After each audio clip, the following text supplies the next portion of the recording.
So how does what we just saw in that video compare with standard practice in law enforcement and emergency medicine? Joining me now, Lawrence Kobylinski, a forensic scientist and chair of the Science Department at John Jay College of Criminal Justice. Also, Dr. Sampson Davis, who's an emergency room physician. Dr. Davis, what do you see in that video? Because it appears once the EMT arrives, she checks his pulse with her 2 fingers.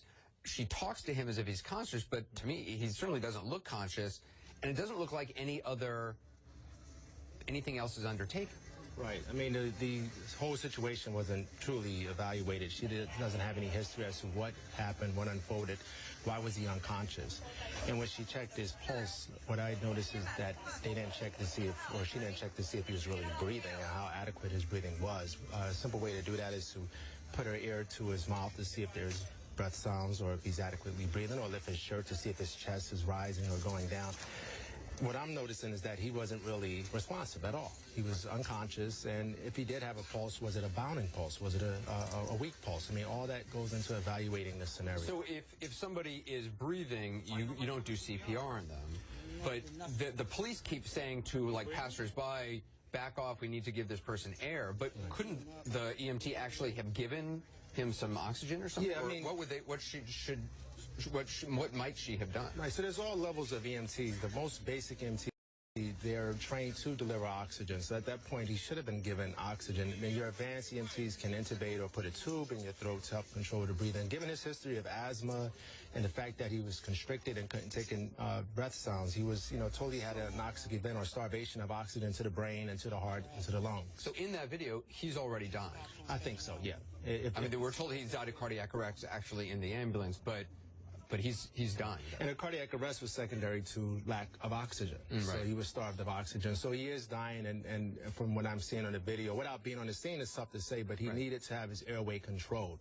And so assessing the airway is something that we always do. And he could have with his history of asthma, he could have silent chest, in which the asthma attack doesn't allow you to really hear breath sounds. So even with a stethoscope, the instrument we use in the hospital, you can put on the chest wall and see if there's clear breath sounds being taken. So they could have used a stethoscope on him just to hear whether or not he was breathing. Stethoscope, they could have took his vital signs, his blood pressure, his heart rate.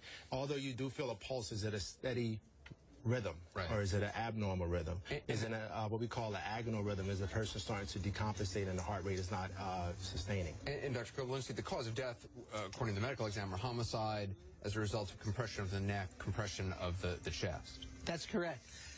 Well, insofar as the chest is concerned, the way a person normally breathes is that the muscles of the diaphragm and the intercostal muscles between the ribs help to elevate the chest and extend it, and that causes a negative pressure in the chest cavity, and the lungs expand, taking in air. If you compress the chest, that's called burking. You cannot breathe. You will become asphyxiated. You can kill somebody by burking somebody. Forget the chokehold. Just that alone will kill somebody. And so having people sitting on your back, pressing your head into the ground. Very dangerous. As far as the chokeholds are concerned, there are different kinds of chokeholds. This could be the kind of chokehold in which the airway was cut off. That would have been caused the asphyxia that we're talking about. But whether or not there was really damage to the airway, he said, "I can't breathe." That means if the airway was damaged, it certainly wasn't completely obstructed. But it seems to me that the chokehold actually cut off the circulation in the jugular and carotid vein and artery, and that caused brain ischemia, which resulted ultimately in cardiac arrest. And Dr. Davis, in this video, which is a new video, this angle that we're seeing on it, the one that we were just showing, his head doesn't seem to be being supported, just seems to be sort of off to the side. When he's lifted into the stretcher, it doesn't seem like it's supporting. Is that? I mean, well, his head was turned that way, and that's another part of the compromise to his breathing, the fact that his head was turned and it was force placed on his head on his neck, on his chest. All that causes restrictive air, prevent air from entering in a restrictive position.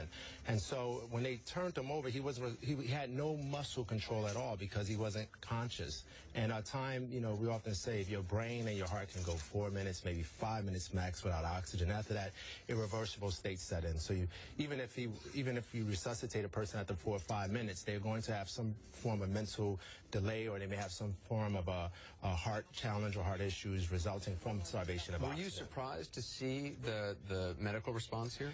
I mean, I think given the situation, it's hard to say, but at the same time, I would have, you know, I don't know the EMT level of training, but I would have asked what happened. That's the first question you ask, what happened? What failed to take place is no one took leadership. No one took ownership at that given moment. Someone should have said, what happened? This is what happened, and what we have here is an emergency. And intervention should have been carried out accordingly. At the point of time of put him on the stretcher and take him to the hospital, it's too late. Too late. Too late. He's already died. Yes. Dr. Davis, it's good to have you on. Dr. Koplinski as well. Thank you so much. Coming up later, more on police tactics and the kind of holes that we've been talked about and that you've been heard talking about. We're going to check also back